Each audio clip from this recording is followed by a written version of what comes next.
Hello everyone, welcome to civil mania. देखिए, अगर किसी ने मेरा चैनल को सब्सक्राइब नहीं किया है, please you are requested to subscribe the channel. And अगर आप लोगों को पसंद आए videos, please like the videos as well. ठीक है, तो चलिए आज शुरू कर लेते हैं। हेलो एवरीवन, देखिए आज हम बताऊंगा आप लोगों को about moment area method. Structural analysis के एक मेथड है, that is moment area method, and this method is used to find out the slope as well as deflection at any point. चलिए शुरू कर लेते हैं। पहला है,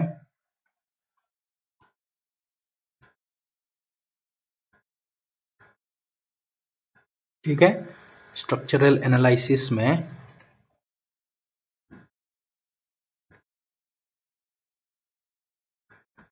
जो मेथड है, the name of the method is moment area method. ठीक है, मोमेंट एरिया मेथड। साथ में और एक मेथड है जिसका नाम है कंजुगेट बीम मेथड। ठीक है, moment area method and conjugate beam method, ये दो मेथड्स है जिससे हम लोग क्या क्या चीजें फाइंड आउट करेंगे। First we will find out the slope and secondly we will find out the deflection. दो चीजें फाइंड आउट किया जाता है, एक स्लोप एंड दूसरा डिफ्लेक्शन। ठीक है, तो चलिए एक एक करके दोनों मेथड्स के बारे में बता लेते हैं, और जो भी है कैसे फाइंड आउट किया जाता है स्लोप कैसे फाइंड आउट किया जाता है डिफ्लेक्शन, उनके बारे में मैं डिटेल्स में बताऊंगा आप लोगों को। ठीक है, तो पहले कर लेते हैं।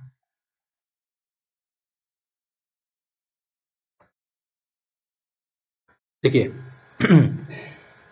जो मोमेंट एरिया मेथड है, मोमेंट एरिया मेथड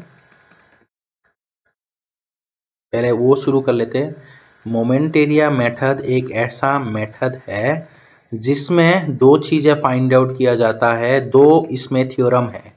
पहला हो गया थ्योरम नंबर 1। ठीक है, थ्योरम नंबर 1 के हिसाब से क्या है, स्लोप। स्लोप को हम लोग रिप्रेजेंट किससे करते हैं, थीटा से करते हैं। The slope is represented by theta and slope is the area of moment by EI diagram. As per theorem 1, slope is the area of moment divided by EI. EI को क्या कहते हैं, Young's modulus into moment of inertia, जो कि दोनों को मिला के कहता है flexural rigidity. Moment divided by EI diagram.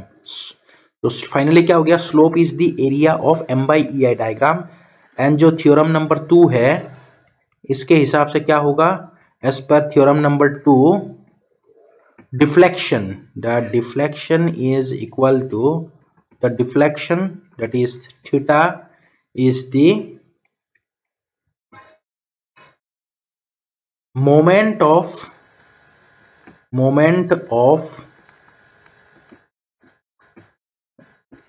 क्या होगा, moment of area of M by EI diagram.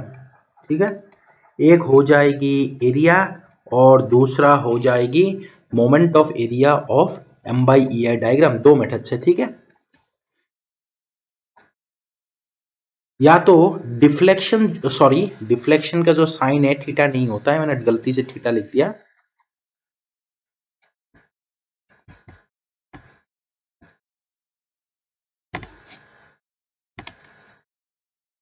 जो डिफ्लेक्शन का साइन है वो हो जाती है y। या तो y से डिनोट करते हैं या तो डेल्टा से डिनोट करते हैं। या तो हम लोग लिख सकते हैं deflection is equal to moment of, देखिए moment of area of M by EI diagram. ये जो area of M by EI diagram है, अगर देखा जाए ये थ्योरम नंबर 1 है, area of M by EI slope. So directly deflection is equal to moment of slope कह सकते हैं या मोमेंट ऑफ थीटा कह सकते हैं। ठीक है, इसके बाद नेक्स्ट आ जाते हैं हम लोग न्यूमेरिकल्स कर लेते हैं और न्यूमेरिकल्स करने से पहले कुछ स्लोप एंड डिफ्लेक्शंस के फॉर्मूलास हम लोग को याद रहना चाहिए, जो कि मैं बता देता हूं यहाँ पे डिटेल्स में। देखिए स्लोप एंड डिफ्लेक्शंस फॉर्मूलास, ठीक है, slope and deflection of various beams, standard beams के बारे में मैं पहले बता देता हूं, ठीक है। स्लोप एंड डिफ्लेक्शंस, पहला कर देता हूं कैंटिलीवर बीम, ठीक है। एक कैंटिलीवर बीम है जिसमें एक कंसेंट्रेटेड लोड है ऑफ W किलो न्यूटन और लेंथ जो है इसका L है, तो इसमें स्लोप की वैल्यू क्या होगा और डिफ्लेक्शन की वैल्यू क्या होगा। The slope here will be equal to WL square by 2EI और डिफ्लेक्शन की जो फॉर्मूला हो जाएगी WL क्यूब बाई 3EI। ये हो गया स्लोप और ये हो गया डिफ्लेक्शन। लेकिन कौन सा पॉइंट में, दोनों ही जो स्लोप एंड डिफ्लेक्शन होगा, that slope and deflection will be at B point, ठीक है। दोनों ही slope and deflection at B point, लेकिन अगर ए पॉइंट के बारे में बता दे तो slope at A point as well as deflection at A point is equal to 0 for cantilever beam with concentrated load. ये कौन सा लोड है, कंसेंट्रेटेड लोड है ये वाली, ठीक है, और कैंटिलीवर बीम है। नेक्स्ट आ जाते हैं कैंटिलीवर बीम में ही इनके जो भी फॉर्मूला है, ये सारे फॉर्मूला का डिराइवेशंस मैं अभी कराऊंगा, आप लोगों को डिटेल्स में कराऊंगा कि कैसे फाइंड आउट किया जाता है स्लोप एंड कैसे फाइंड आउट किया जाता है deflection by using moment area method, ठीक है। इसका डिराइवेशंस भी मैं कराऊंगा, पहले फॉर्मूलास लिख लेता हूं और जो कि आप लोगों को याद रखना होगा किसी भी तरह दिस फॉर्मूलास, ठीक है। इसके बाद ये हो गया हम लोगों का कैंटिलीवर बीम में है UDL, uniformly distributed load of W per meter and length, what is be the length, let us assume the length of the beam as length L and similarly A point and B point। तो ये जो beam है इसमें फिर से क्या हो जाएगी, इसमें फिर से हो जाएगी slope at B point is equal to WL cube by 6EI and deflection हो जाएगी हम लोगों की WL4 बाई 8EI। ये होगा हम लोगों का formulas and theta at A equal to deflection at A is equal to 0 हो जाएगी, ठीक है। ये हो गया कैंटिलीवर बीम, दो कैंटिलीवर बीम। उसके बाद तीसरा कैंटिलीवर बीम लिख देता हूं, मैं दिखा देता हूं, जो कि तीसरा कैंटिलीवर बीम है cantilever beam with A uniformly distributed load, ठीक है। एक यूनिफॉर्मली डिस्ट्रीब्यूटेड लोड है इसके ऊपर, ठीक है। ये हो गया हम लोगों का बी पॉइंट और ये हो गया ए पॉइंट ऑफ इंटेंसिटी W पर मीटर ऑफ लेंथ L, ठीक है, लेंथ है इसका L। तो फिर से ये हो गया है ये cantilever beam and uniformly varying load, ये ट्रायंगुलर लोड को हम लोग यूनिफॉर्मली वेरिंग लोड कहते हैं।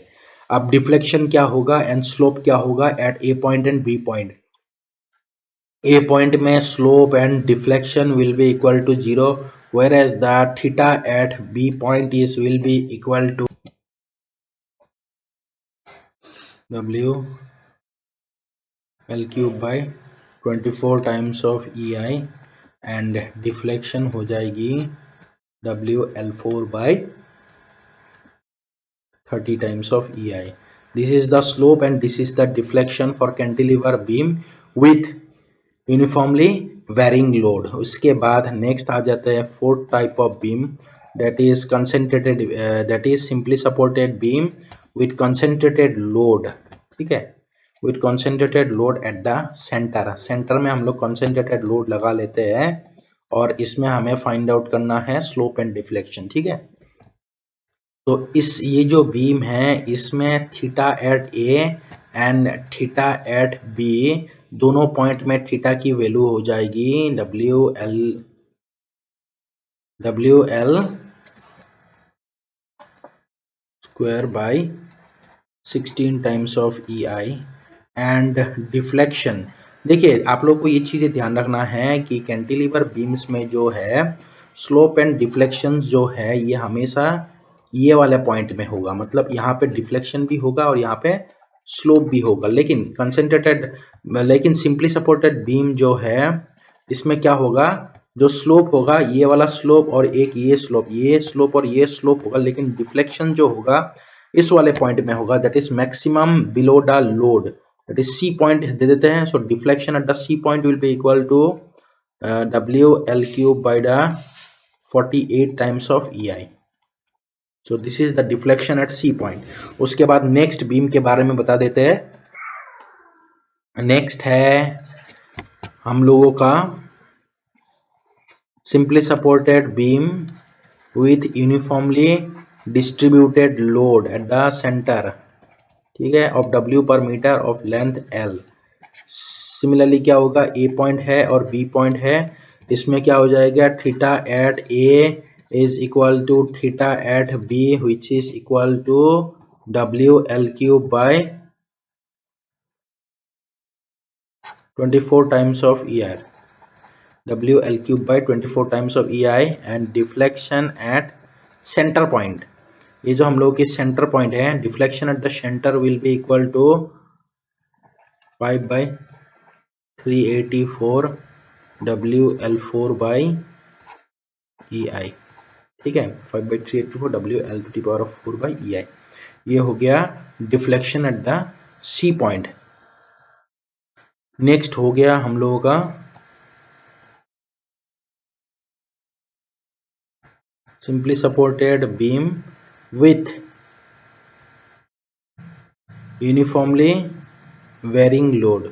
यूनिफॉर्मली वेरिंग लोड हो गया, जो कि हम लोग का ट्राइंगुलर लोड है, यूनिफॉर्मली वेरिंग लोड, ठीक है।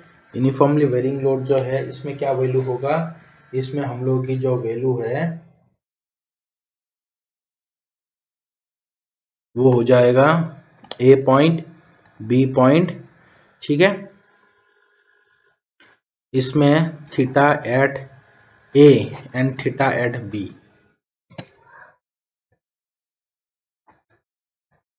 यहाँ पे होगा, क्योंकि देखिए इसमें यूनिफॉर्मली वेरिंग लोड है, जिसके कारण इस पे स्लोप एंड जो डिफ्लेक्शन होगा दोनों पॉइंट में अलग अलग होगा। ए पॉइंट में जो स्लोप बनेगा, the slope will be equal to WL³ by 45 times of EI and slope at B point will be equal to W7/360 times of WL³ by EI, ठीक है, 7/360 WL³ by EI, slope as well as deflection. तो slope और जो भी deflection है अलग अलग होगा दोनों पॉइंट में, और sorry slope at A as well as slope at B, और डिफ्लेक्शन जो होगा, मैक्सिमम डिफ्लेक्शन जो होगा वो होगी 0.006523 WL4 by EI, 0.006523 WL4 by EI। ये हो गया मैक्सिमम डिफ्लेक्शन। लेकिन मैक्सिमम डिफ्लेक्शन कहाँ पे होगा वो हम लोग को पता करना होगा, ठीक है, at a distance of 0.5193 times of L। Maximum deflection जो है at a distance of 0.5193 times of L from the B point. B point से जो भी होगा ना distance, x distance, that x distance is equal to 0.5193 times of L, ठीक है। सो ये हो गया हम लोग का जितने भी टाइप ऑफ बीम्स है इनमें slope as well as deflections की फॉर्मूला। अब जितने भी फॉर्मूलास मैंने लिखवा दिया, सारे फॉर्मूलास को मैं एक एक करके सॉल्व करूंगा, जितने भी फॉर्मूलास है, ठीक है, by the help of moment distribution method as well as slope deflection method, ठीक है। ओके, सो नेक्स्ट वीडियो में आप लोगों को मैं बताऊंगा कि कैसे मोमेंट एरिया मेथड से ये सारे फॉर्मूला सॉल्व किए जाते हैं, और उसके बाद मैं नेक्स्ट वीडियो में आप लोग को, क्योंकि मैं कुछ वीडियोस बनाऊंगा, नेक्स्ट में बताऊंगा आप लोग को how to solve by using conjugate beam method, ठीक है। कॉन्जुगेट बीम के बारे में भी बताऊंगा, मोमेंट एरिया के बारे में भी बताऊंगा। Till then bye bye, thank you for watching.